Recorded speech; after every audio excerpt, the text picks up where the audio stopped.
Icon. Joe Benigno, the all-night guy, was on the program yesterday, and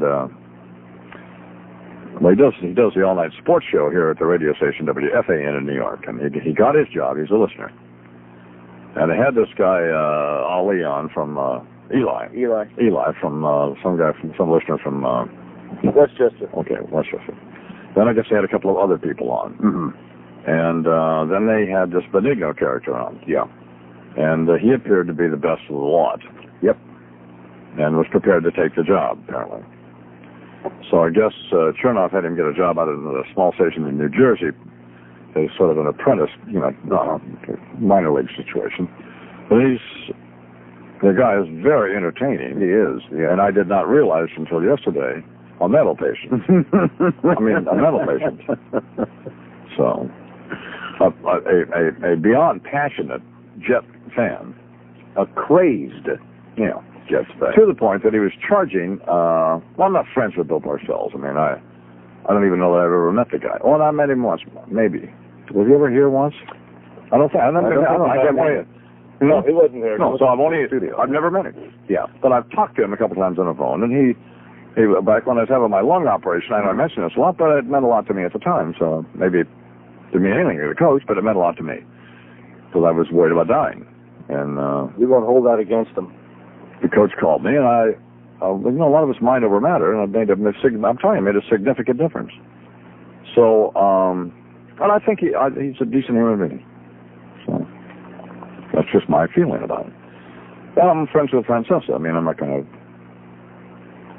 apologizing for that. It means I haven't had two fat people I like. That's right. Like a lot of fat people. Well, of course. Come on. But, so we thought it was amusing that, because Francesa was instrumental in getting Benigno the job here at the station. And, because Benigno had appeared on Mike and the Mad Dog's program.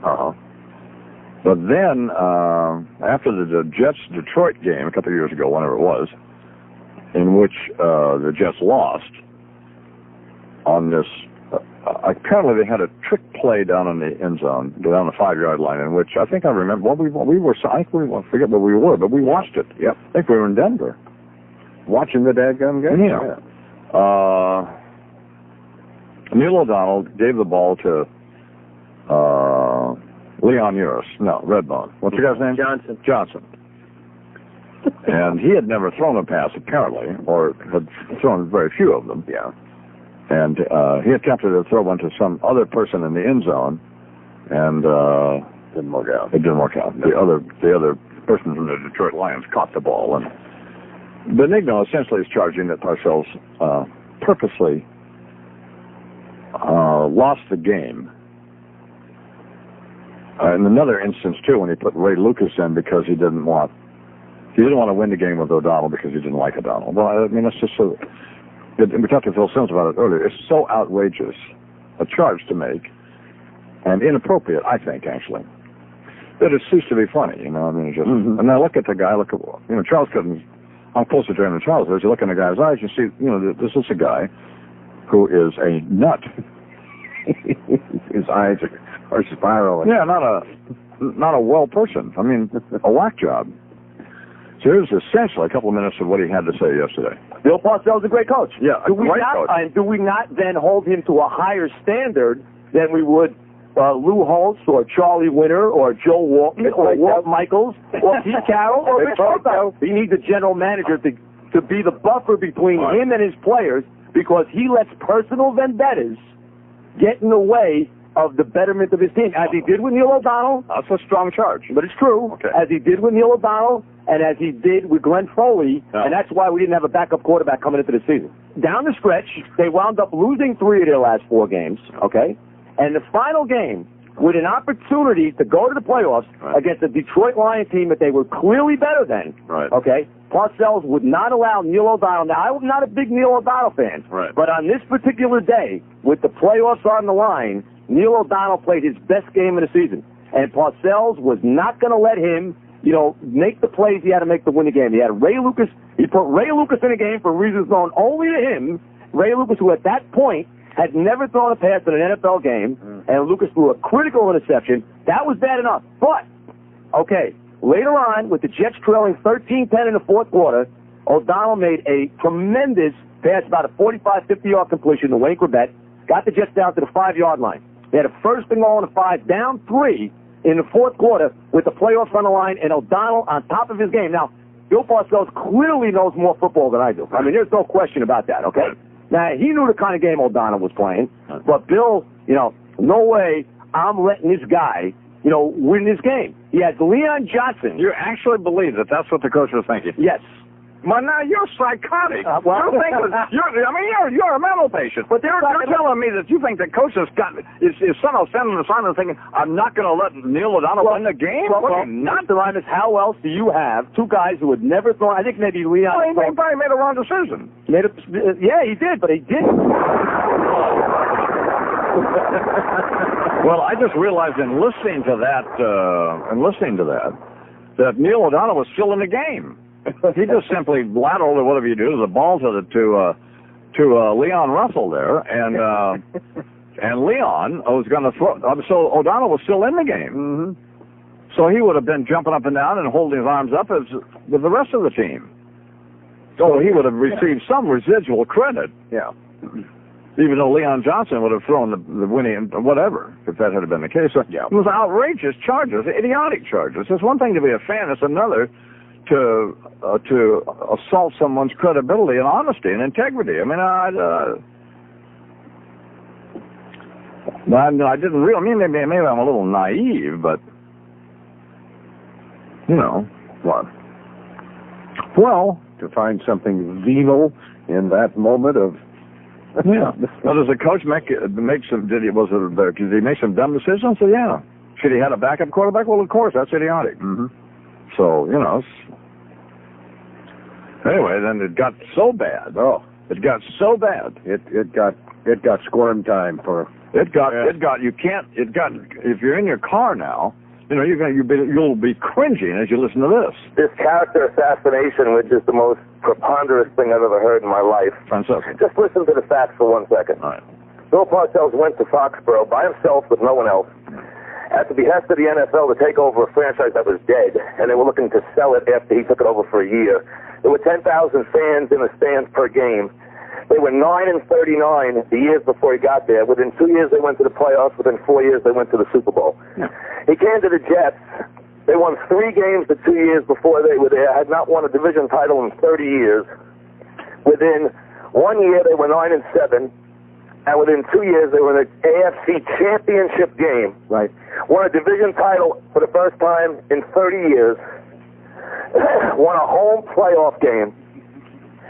And you can sit there, Joe, and I feel that you've gone over the line with Parcells, and I've never said anything about it, but I understand it.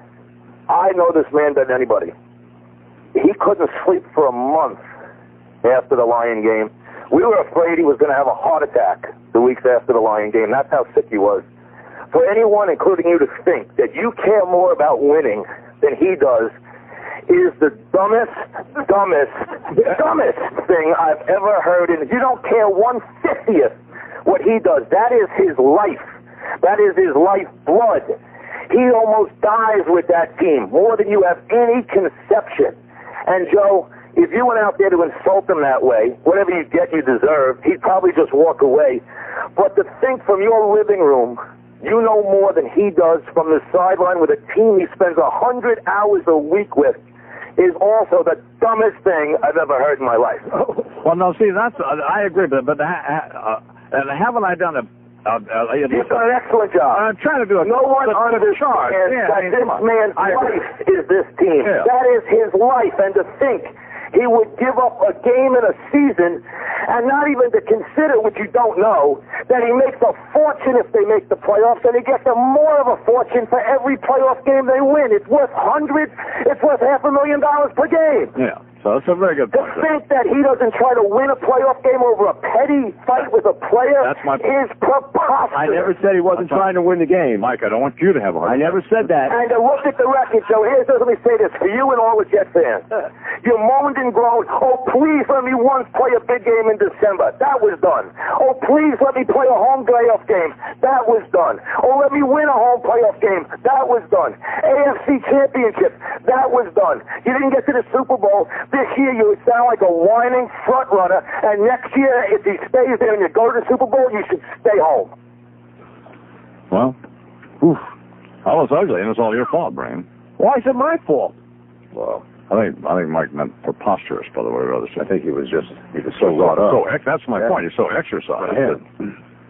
He was beyond himself. Beyond himself. So. Well, you got Freddie scared. Just listening. I got Freddie scared listening to it back. I listened to it again. Ooh. Okay. Well, we were going to send Benigno out to one of these press conferences until I realized that the guy is really a mental patient, so I'm not going to do that. He needs shock. Yeah, I mean, he needs help, you know. Then, of course, probably would just, that's who needs this. If we ever get a French Lupic or somebody making some sort of charge like this, would be unbelievable. No. You weren't much help either, Lupica, by the way. Well, how is this resolved? Did we find the missing quart of strawberries or not? Well, no. Mike came in around 1 o'clock and about 12:30 yesterday, and he seemed to be, you know. Didn't you get the idea at the end of the show that Joe wanted a Warren Commission convened to get to the bottom of the Lions-Jets game that was played 2 years ago? Yeah. But you did a good job yesterday. Here's my question, though. Why didn't he have a backup quarterback this year? Let's just talk about this year. Because I think he had allowed himself to believe that there were other needs to the team that he could satisfy by going out and get some guys. And Testaverde had never gotten hurt, so he wasn't going to get hurt. But the only quarterback who plays every Sunday for a long time is Brett Favre. And not only did Testaverde get hurt, the season started at 1 o'clock. He got hurt at 2 o'clock. And then they were gone. Well, the same thing happened to the 49ers, but there we know that Bill Walsh is trying to sabotage Mariucci. So yeah, I have a feeling that when Mariucci and Walsh get into a room together, it sounds like Joe Benigno and Francesa yesterday. Yeah, because, I mean, who would know better than Bill Walsh that you have to have a backup quarterback? I mean, come on. So, well, you ever met Joe Benigno? Guess what, they got hung up, huh? Okay. Something happened. Thanks, Mike. Can Mike? Yes, I did. Lupica doesn't continue. Here's on line 2 is Alex Icon.